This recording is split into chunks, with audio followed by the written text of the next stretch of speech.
To most people, the word capital brings to mind a bank account or shares in stocks. But there's another kind, human capital, that values the skills and knowledge people bring to their jobs. We had the chance to sit down and talk to Rob Duggar, managing partner of Hanover Investment Group, on the economics of an educated workforce. If you're building prisons and not building schools, that's the measure of the resources you're leaving behind. If you don't focus on those early years and get that right, you're absolutely leaving money on the table. You're just burning money, because later on you're going to pay $50,000 to $70,000 a year to deal with that person in the criminal justice system.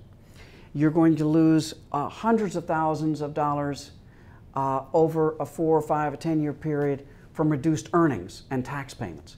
That employee, that person, is not going to be able to get a good job, they're not going to have a strong earnings, and they're not going to pay much in the way of taxes. They are not going to be able to form families or help make a strong community or attract people to Oklahoma City or to Tulsa. That person will become a drag on the local and the state economy.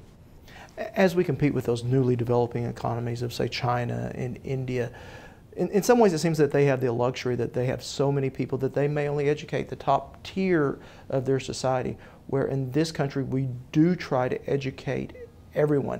Do we find ourselves at a disadvantage because of that?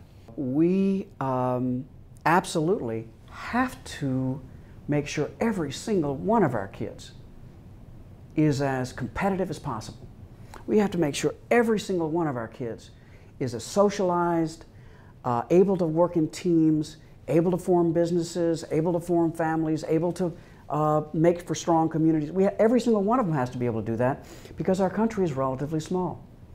The Chinese, if they just super educate 1% of their population, 1%, they have a competitive workforce that is bigger than ours. They'll have 130 million talented, team-oriented, ready-to-go young adults, and we'll have 70, 80, 90, 100 million who aren't, and we lose. It's real simple. So it sounds as if workforce development is going to be a key to solving this current crisis. Whether we're talking about financial sector problems or economic growth problems or economic recovery problems, we have to be focusing our energies on making sure that our kids have the social skills to work effectively together, the capacity to trust each other and form friendships and form families and form communities. Those skills, together with basic education, engineering, science, literature, music, all of these basic educational skills, that's what makes for a competitive workforce. If we've got a competitive workforce, we will do okay in the world to come. If we can't, if we don't invest in a workforce, our outlook will be steadily weaker, because so many other countries in the world already get this, and they're investing in their kids. Thank you, sir.